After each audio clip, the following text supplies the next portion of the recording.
The Grand Senator of the Zoltan Empire surveyed Earth through the viewport of his opulent starship. This primitive backwater, this blue marble, it was barely worth the expenditure of fuel to reach it.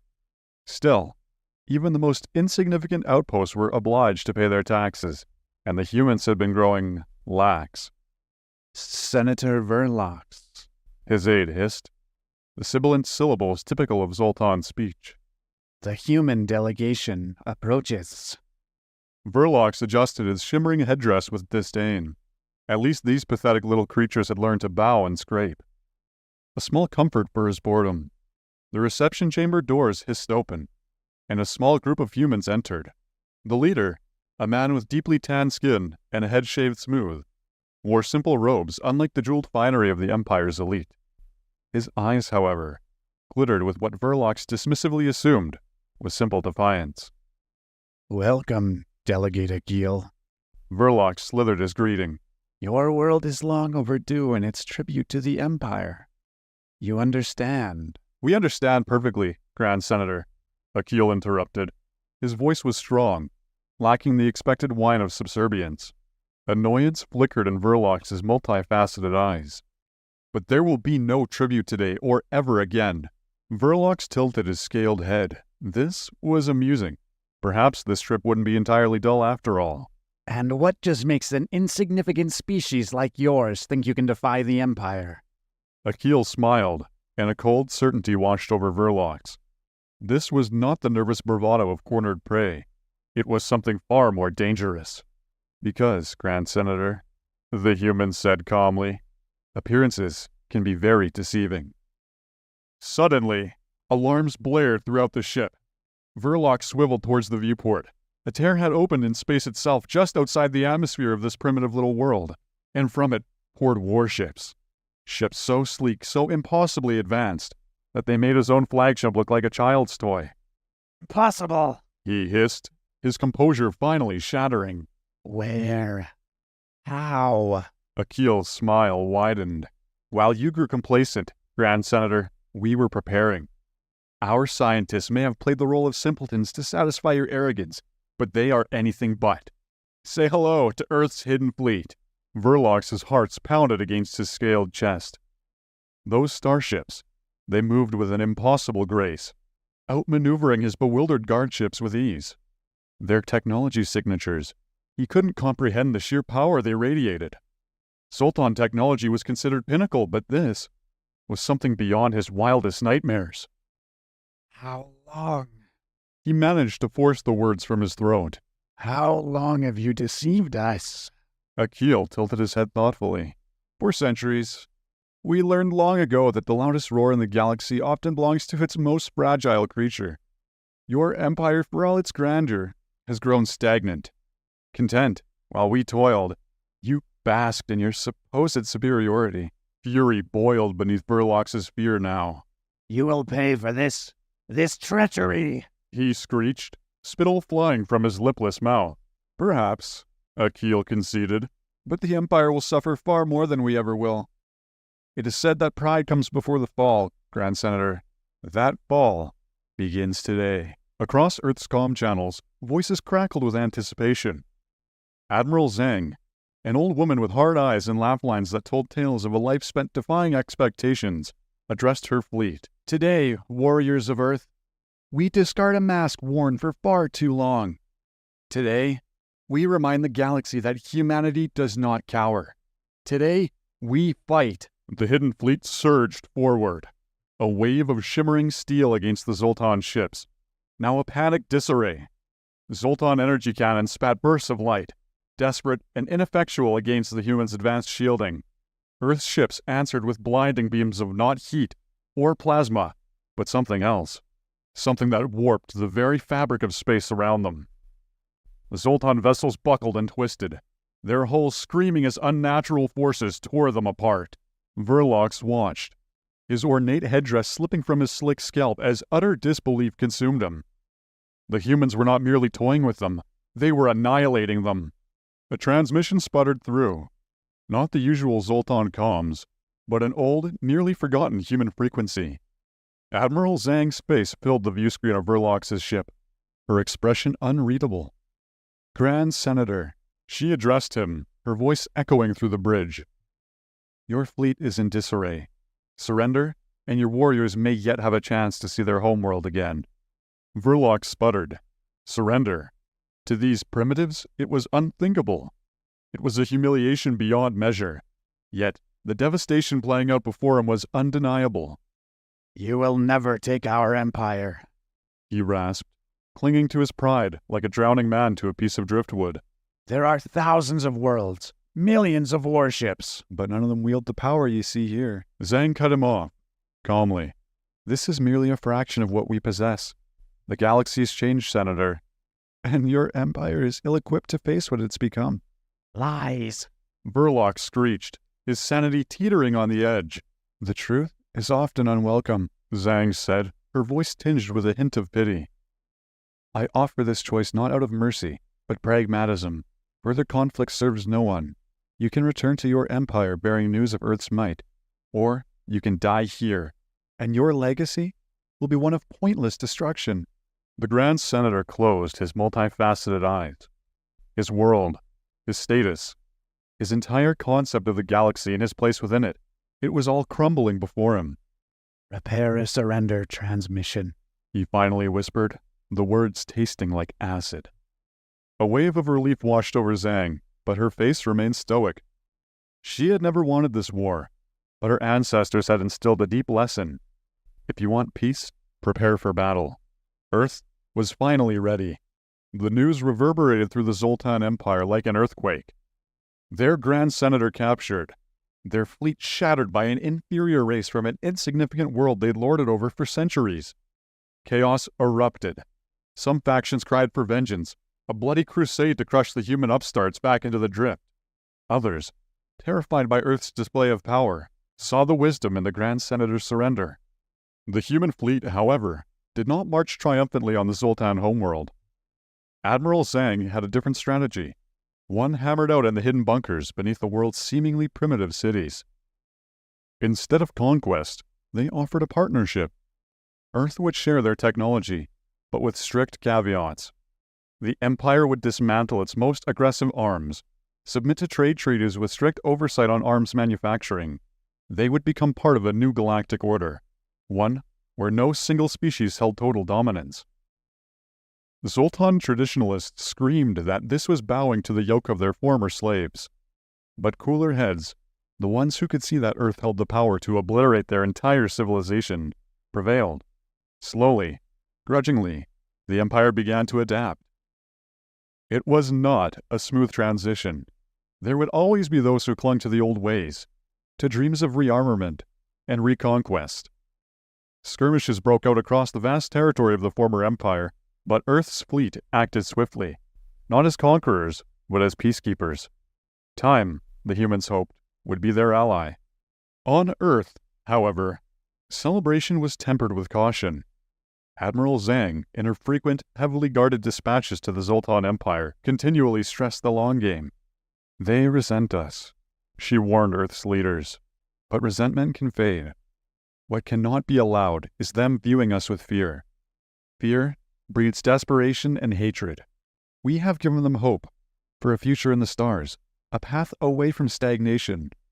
Now it's up to us to prove that path leads to prosperity. Akil stood on the observation deck of the human flagship, now a symbol of both terror and hope within the crumbling empire. Beside him, a Zoltan dignitary, Envoy Lornak, looked out at the swirling nebula unfolding before them. Once, this would have been a sight of wonder that only elites like him enjoyed. Now, it was shared with a simple delegate from a world he'd once sneered at. It is. Lornak struggled for words, the scales along his jaw flaring with a mix of awe and unease. Breathtaking. Akil smiled. He knew just how Lornak felt. When his own people had first rediscovered the secrets of slipstream travel, he'd spent hours in this very room, lost in the vast dance of the cosmos. It's dangerous, too, Akil added softly. The universe holds a beauty and terror in equal measure. We have always known that. Lornak tilted his large head. Your species. You were content to live with simple things. Farming, art. You never reached for the stars as we did. And the stars you reached for nearly crushed you. Akil pointed out. No, Envoy, we did not forget the stars. We studied them, learned from them. We remembered how small we truly are. It breeds a certain kind of caution. Lornak remained silent, his gaze now distant. Akil knew what the Zoltan saw, the reflection of his once mighty empire, humbled, and facing a fragile future. It will take generations, Lornak finally said, for our peoples to trust one another. Akil gave him a somber nod, and even then, trust will be a tenuous thing. Peace is never a given, but hope, that can be nurtured. Today, we plant that seed, Envoy. It falls to our children and their children to see it blossom. The decades churned like the ceaseless spin of planets. The peace, as expected, proved brittle. There were Zoltan hardliners, pockets of resistance that clung to the dreams of retribution. Earth's fleet, ever watchful, intercepted stolen weapon shipments, foiled assassination plots, and each time, Admiral Zhang, now nearing the end of her long life, sent a consistent message: restraint. We cannot be the aggressors, she would stress to angry world leaders eager for a more overt display of power. To do so makes us the very thing we oppose. But peace was not merely the absence of war. Trade routes sprouted between once isolated worlds. Joint scientific ventures unlocked mysteries of energy production and disease eradication that benefited both human and Zoltan alike. Cultural exchanges, first tentative, then bolder, began to break down the walls of suspicion. It started with the small things. A Zoltan opera troupe performing on a human stage to thunderous applause. Human engineers sharing anti-grav tech blueprints with their former overlords. Children, both scaled and smooth-skinned, playing together under the light of alien suns. The old guard, both human and Zoltan, grumbled at this mingling. They warned it was a dangerous path, that their core identities would be diluted, subsumed. But the young, the ones born into this uneasy alliance, they cared little for outdated enmities. A century after the Battle of Earth, a new monument was unveiled on the planet's surface. It depicted not a triumphant human warrior, nor a cowering Zoltan, but a single open hand reaching skyward.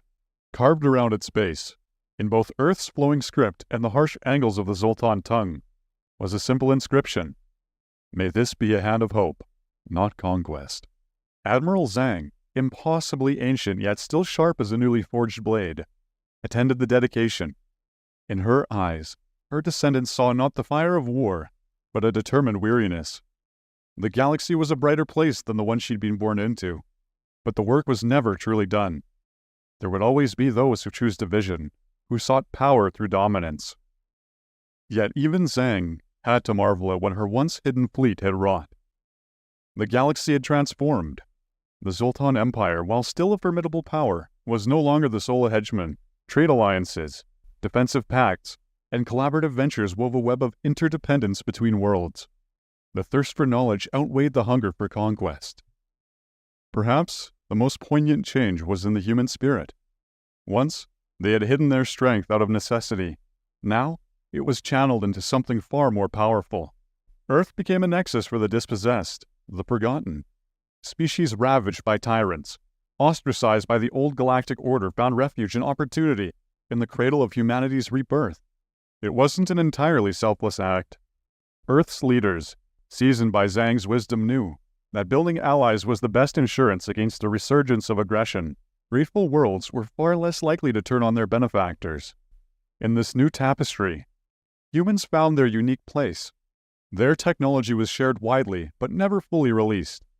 Earth's fleet, the watchful guardian, held the knowledge of weapons so powerful they were best left as a deterrent, a whispered threat at the edge of the known universe. Humans became navigators, diplomats, peace brokers. Their capacity for deception, honed over centuries of survival, was now tuned towards fostering understanding, smoothing the rough edges of interspecies relations. They were the bridge builders of a new galactic age. The old Zoltan, Envoy Lornak, once Akil's counterpart, mused on this during a joint diplomatic summit. Now frail, the scales on his face faded with age, he sat with his human friend, watching the swirl of delegates from a dozen different worlds. "You are never the weak ones, Akil," Lornak said, his voice a rasp. We simply failed to see your true strength. Akil smiled. It was a tired smile, etched by a lifetime of vigilance. Sometimes, he replied, the greatest strength lies not in the weapons you choose to wield, but the ones you choose to leave sheathed. But even in this bright new galaxy, shadows clung to the corners. Whispers spread of unrest deep within the remnants of the Zoltan Empire, a young, fiery faction fueled by the lingering resentments their elders tried to suppress. Reports reached Earth of clandestine meetings, hushed talk of rebuilding their military might. Admiral Zhang, now more a legend whispered in the corridors of power than an active leader, was consulted. Her gnarled hands traced ancient star charts that still held relevance. Pride is a stubborn weed, she murmured to Earth's new commanders. It thrives in unexpected places. Her rheumy eyes, dimmed but not blind, fixed on them. It seems our work is not yet finished. A new hidden fleet began to take shape. Not with the clamor of urgency of before, but with a quiet confidence. Decades of peace had allowed technology to become even more refined, ships more deadly. But this new fleet wasn't just about firepower. Earth had become adept at a subtler kind of warfare. Espionage agents slipped into the Zoltan heartland, humans with surgically altered features, playing the role of disgruntled outcasts. They didn't seek to trigger a rebellion, but to monitor, to unravel the web of this new threat. Alongside them, teams of Earth's greatest scientific minds worked not on weapons, but on countermeasures. Disinformation programs designed to sow discord among the Zoltan hardliners went into operation. It was a long, simmering game that could take years to bear fruit. Zhang, in her final briefings from her bedside, stressed patience, a lesson harder for the younger generation to swallow. We may not live to see the outcome, the once indomitable Admiral told them, her voice frail. But it is the fight that matters. Remember, we don't build fleets merely to crush our enemies. We do it to ensure there is a future worth fighting for. Time turned with the slow inevitability of a dying star. Admiral Zhang finally succumbed to nothing more menacing than old age. A quiet passing mourned across 100 worlds. In her wake, the threads she had spun tightened.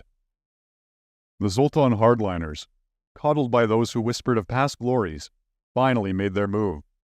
It was, in truth, more pathetic than terrifying. A poorly coordinated raid on Earth's outer colonies, fueled more by desperation than strategic cunning. It was the spark Earth had been waiting for. The new hidden fleet materialized like vengeful ghosts, not to conquer, but to deliver a swift, surgical blow. The Zoltan rebels, scattered and ill-prepared, were routed before they could fully muster.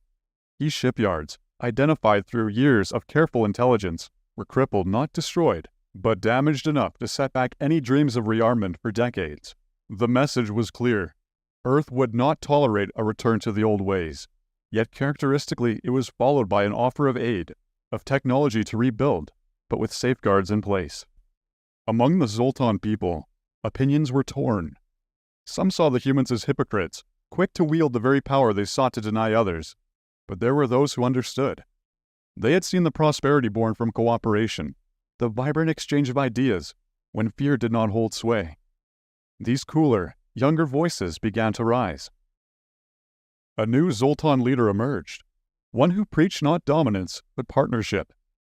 He was met with skepticism, with accusations of being a human puppet, yet he persevered. On a moon marked by an ancient battle that had nearly decimated his people, he met with human delegation. The terms were negotiated slowly, painfully. There would be no more hidden fleets, either human or Zoltan. Military spending would be capped, with joint oversight from both species. Cultural exchanges would not merely be allowed, but actively encouraged. The agreement, when finalized, was not met with parades or joyous celebrations. There was only a weary relief among the galaxy's inhabitants, a sense that perhaps, just perhaps, a lasting peace might finally be taking root. Humans and Zoltan, the instigators of this age, stood not as conqueror and conquered, but as two scarred species, looking wearily towards a horizon that, for the first time in a long while, offered a genuine glimmer of hope. Centuries passed. The galaxy continued to spin, to evolve, to surprise. Humanity, having earned its place without ever truly seeking it, found a new purpose. With the secrets of their hidden fleet slowly shared, Earth's technology became the foundation for a new age of exploration. But this time, it was one undertaken with collaboration, not conquest. Humans, with their relentless curiosity and uniquely adaptable bodies, led the expeditions into the uncharted depths. They were joined by their Zoltan counterparts, once their overlords, now wary but steadfast allies. Strange new worlds teemed with life so alien that it stretched the definition of sentience. Ancient ruins whispered tales of vanished civilizations, their rise and fall a chilling reminder of the precariousness of any galactic order. Each discovery sparked debate, philosophical quandaries, scientific breakthroughs, and always, the specter of Earth's hidden fleet, now a fading echo, served as both caution and inspiration. Power, they learned, was nothing without the wisdom to wield it justly. The children on 100 worlds, human, Zoltan, and others still unknown, grew up hearing tales of the turning point, the moment when their ancestors faced annihilation and found the strength to forge a different path. These stories weren't about heroes or villains, nor were they simple fables of good triumphing over evil. They were lessons of complex choices, of consequences that rippled through generations. The galaxy remained a dangerous place. Factions clashed. Piracy lurked within the shadows of Nebulous, and the greed for power was an ever-blooming weed, ready to choke out the fragile shoots of peace. Yet, there was a fundamental shift. Conflicts were resolved more often through negotiation than through fleets. The alliance forged in desperation between humans and Zoltan had, against all odds, proven its worth. The galaxy was not a utopia, nor would it ever be. But on a small, blue world, once dismissed as insignificant, there was a quiet pride.